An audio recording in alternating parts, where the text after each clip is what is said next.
Minor spoilers കാണാൻ സാധ്യതയുണ്ട് എന്ന് പറഞ്ഞുകൊണ്ട് തുടങ്ങട്ടെ. ലൂസിഫറിന്റെ രണ്ടാം ഭാഗം പ്രതീക്ഷിച്ച് എമ്പുരാൻ കാണാൻ പോകാതിരിക്കൂ. പകരം സയ്യദ് മസൂദിന്റെ ഒറിജിൻ സ്റ്റോറി എന്ന രീതിയിൽ കാണൂ.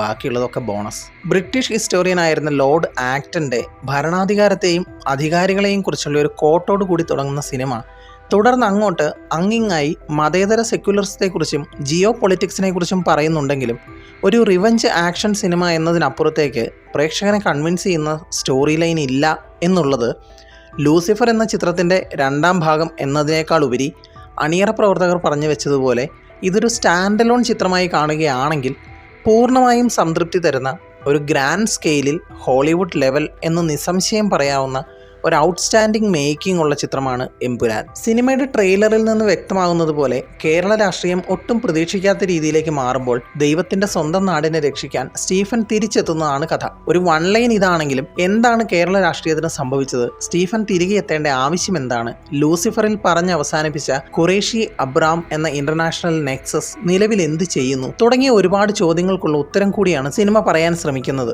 ലൂസിഫർ എന്ന സിനിമയുടെ നരേഷൻ പാറ്റേണിനോട് താരതമ്യം ചെയ്യാവുന്ന രീതിയിൽ തന്നെയാണ് എമ്പുരാൻ കഥ പറയുന്നത്. മേക്കേഴ്സ് പറഞ്ഞതുപോലെ തന്നെ വളരെ വലിയ സ്കെയിൽ നിർമ്മാണ ചെലവുകൾ സിൽവർ സ്ക്രീനിൽ നിറഞ്ഞു കാണാൻ കഴിയും. ഖുറേഷി അബ്രാം നെക്സസ് വരുന്ന രംഗങ്ങളിലൊക്കെ തന്നെ ദീപക് ദേവിന്റെ മ്യൂസിക്കും സുജിത് വാസുദേവന്റെ ക്യാമറ വർക്കും പ്രേക്ഷകന് തരുന്ന തിയേറ്റർ എക്സ്പീരിയൻസ് ഇതുവരെ മലയാള സിനിമയിൽ കാണാത്ത ഒന്നാണ്. ഇത്രയും ഗംഭീരമാണ് സിനിമാറ്റിക് കോമ്പോസിഷൻ ചെയ്തിരിക്കുന്നത്. അനമോർഫിക് ലെൻസും വൈഡ് ആസ്പെക്ട് റേഷ്യോയും ഉപയോഗിക്കുന്നത് തന്നെ വിഷ്വൽസിലുള്ള ഗ്രാൻഡ് സ്കെയിൽ പ്രേക്ഷകന് മുൻപിലേക്ക് വെക്കുവാനാണ്. ഒരുപാട് രാജ്യങ്ങളിൽ ഒരുപാട് ലാൻഡ്സ്കേപ്പിൽ ഷൂട്ട് ചെയ്തിരിക്കുന്നതിലെ എപ്പിക് സ്കെയിലും ഗ്രാൻഡ് സെറ്റ് പീസസും ഓരോ രംഗങ്ങളിൽ തരുന്നത് ഇമേഴ്സീവ് ആൻഡ് ഇമ്പാക്ട്ഫുൾ എക്സ്പീരിയൻസ് തന്നെയാണ്. പ്രത്യേകിച്ച് ആക്ഷൻ രംഗങ്ങളിൽ പലപ്പോഴും ഫൈറ്റ് സീൻസിൽ ഒരു ഓൾഡ് സ്കൂൾ ടച്ച് ഉണ്ടായിരുന്നിട്ടും മേക്കിങ്ങിൽ അതിനെ മറികടന്ന് ഓഡിയൻസിനെ പിടിച്ചിരുത്താൻ കഴിഞ്ഞിട്ടുണ്ട്. എഴുത്തിൽ പാളിയപ്പോൾ മേക്കിങ്ങിൽ പ്രേക്ഷകനെ സാറ്റിസ്ഫൈ ചെയ്യുന്ന ഒരു കൊമേഴ്ഷ്യൽ സിനിമ എന്നതിനേക്കാൾ ഉപരി സിനിമയിൽ പറയുന്ന രാഷ്ട്രീയത്തിനും വേൾഡ് ക്രൈം സിൻഡിക്കേറ്റുകൾക്കും വലിയ ഇമ്പാക്റ്റ് ഉണ്ടാക്കാൻ കഴിഞ്ഞില്ല. അതായത്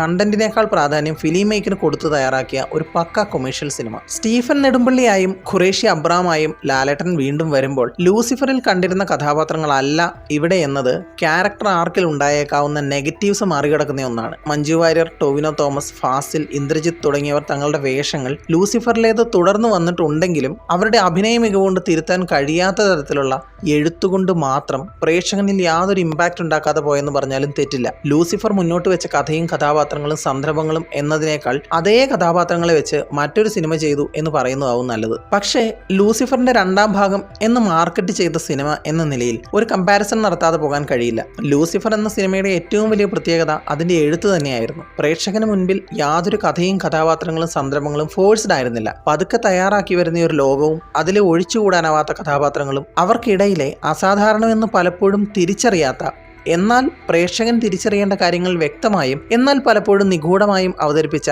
പൊളിറ്റിക്കൽ ഗ്ലോബൽ സ്റ്റോറി ലൈൻ, അതിനൊപ്പം ക്യാരക്ടർ ഇമോഷൻസിന്റെ കൃത്യമായ സമവാക്യം അത് എമ്പുരാനിൽ കാണാനില്ല. PKRന്റെ അകാല മരണം തടയാൻ കഴിയാത്ത, മയക്കുമരുന്നിന് അടിമപ്പെടുന്ന ജാൻവിയെ രക്ഷിക്കാൻ കഴിയാത്ത, ഇതൊന്നും അറിയുക പോലും ചെയ്യാത്ത സ്റ്റീഫൻ എമ്പുരാനായി മാറിക്കഴിയുമ്പോൾ ഒരു ഗോഡ് ലെവൽ ക്യാരക്ടറായി മാറുന്നത് അവിശ്വസനീയമാണ്. അയാൾ എല്ലായിടത്തും ഉണ്ട്. എന്തിന് എന്ന് ചോദിച്ചാൽ സിനിമാറ്റിക് എക്സ്പീരിയൻസ് എൻഹാൻസ് ചെയ്യാനാണെന്ന് പറഞ്ഞാൽ തെറ്റില്ല.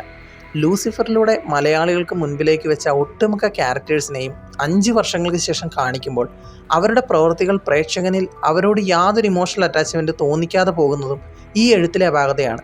ഒരു വിജിലാൻറ്റി ആയിരുന്ന ഗോവർദ്ധൻ, ദൈവപുത്രനായ ജതിൻ, സിംഗിൾ മദറായ പ്രിയദർശിനി എന്നിങ്ങനെ എല്ലാവരും പലപ്പോഴും എന്തു ചെയ്യുന്നു എന്നത് പ്രേക്ഷകന് പിടികിട്ടാത്തത് കൊണ്ട് തന്നെ സിനിമ തീരുമ്പോഴും ആ ക്യാരക്ടേഴ്സിനെ ആരും മനസ്സിൽ കൊണ്ട് നടക്കുകയില്ല എന്നത് സിനിമയുടെ റിപ്പീറ്റ് വാല്യൂ കുറയ്ക്കുന്ന ഒന്നാണ്. എന്നാൽ ഒട്ടും പ്രതീക്ഷിക്കാത്ത മറ്റൊരു ക്യാരക്ടറിന് പ്രത്യേകിച്ച് യാതൊരു ഇമോഷണൽ അറ്റാച്ച്മെൻറ്റ് നമുക്ക് ലൂസിഫറിൽ തോന്നാത്ത സയ്യദ് മസൂദിന് കൊടുത്തിരിക്കുന്ന ക്യാരക്ടർ ആർക്ക് മാത്രമാണ് അനാവശ്യമെങ്കിലും കോയിൻസിഡൻഷ്യലി കൊണ്ടുവന്നതായതുകൊണ്ട് പ്രേക്ഷകനൊരാശ്വാസം. എഴുത്തിലെ പാളിച്ചകൾ ഒറിജിനൽ സ്ക്രിപ്റ്റ് എഴുതിയ ആളിൻ്റെ കുഴപ്പമാണോ അതോ അതിൽ നിന്നും ഷൂട്ടിംഗ് സ്ക്രിപ്റ്റ് പകർത്തി എഴുതിയ ആളുടെ കുഴപ്പമാണോ എന്ന് അന്വേഷിക്കേണ്ടതില്ല എന്നാണ് എനിക്ക് തോന്നുന്നത്. ഈ പറഞ്ഞ ക്യാരക്ടർ റെപ്രസെൻറ്റേഷനിലെ കൃത്യത കുറവ് തോന്നിയെങ്കിലും മറ്റു ഭാഷകളിലെ ആക്ടേഴ്സിന് കൊടുത്തിരിക്കുന്ന കഥാപാത്രങ്ങളും അതുണ്ടാക്കുന്ന ഇഫക്റ്റും അടുത്ത ഭാഗങ്ങൾക്ക് വേണ്ടി വെയിറ്റ് ചെയ്യാൻ ഒരു കാരണമായേക്കാം. അവരുടെയൊക്കെ പ്രകടനങ്ങൾ പോലും ഗംഭീരമായിരുന്നു. സിനിമയിൽ ഒരിടത്തും ഒരു മിസ്കാസ്റ്റിംഗ് തോന്നാത്തത് ഒട്ടുമിക്ക കഥാപാത്രങ്ങളുടെയും മികച്ച സന്ദർഭങ്ങൾ നേരത്തെ കണ്ടിട്ടുള്ളത് എന്നതുകൊണ്ട് മാത്രമാണ്. എടുത്തു പറയേണ്ടത് സയ്യദ് മസൂദിന്റെ ചെറുപ്പം അവതരിപ്പിച്ച കാർത്തികേയ ദേവിനെ കുറിച്ചാണ്. ഒരു എക്സംപ്ലറി ആൻഡ് ഔട്ട്സ്റ്റാൻഡിംഗ് പെർഫോമൻസ് എന്ന് നിസ്സംശയം പറയാവുന്ന അഭിനയമായിരുന്നു. ഇത്രയും നേരം പറഞ്ഞതൊരു നെഗറ്റീവ് റിവ്യൂ ആയി തോന്നിയെങ്കിൽ ഇതുകൂടി കേൾക്കൂ. ഇത്രയധികം ഗൂസ് ബംസ് മൊമെന്റ്സ് തരുന്ന,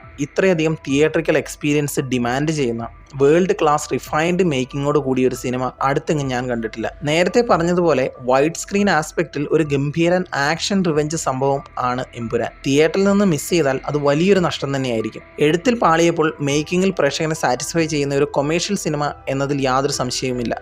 ഈ പറഞ്ഞത് വ്യക്തിപരമായ അഭിപ്രായമാണെന്ന് എടുത്തു പറയേണ്ടതില്ല എന്ന് കരുതുന്നു. സിനിമയിൽ വന്നു പോകുന്ന കഥാപാത്രങ്ങളിൽ അങ്ങിങ്ങായി പാളിപ്പോയവരുടെ കൂട്ടത്തിൽ വില്ലൻ കഥാപാത്രം ഉണ്ടോ ഇല്ലയോ എന്നുള്ളത് നിങ്ങൾ തന്നെ കണ്ടു തീരുമാനിക്കൂ. മറ്റൊരു സിനിമാ വിശേഷവുമായി വീണ്ടും വരാം. Thanks for watching. Bye bye guys.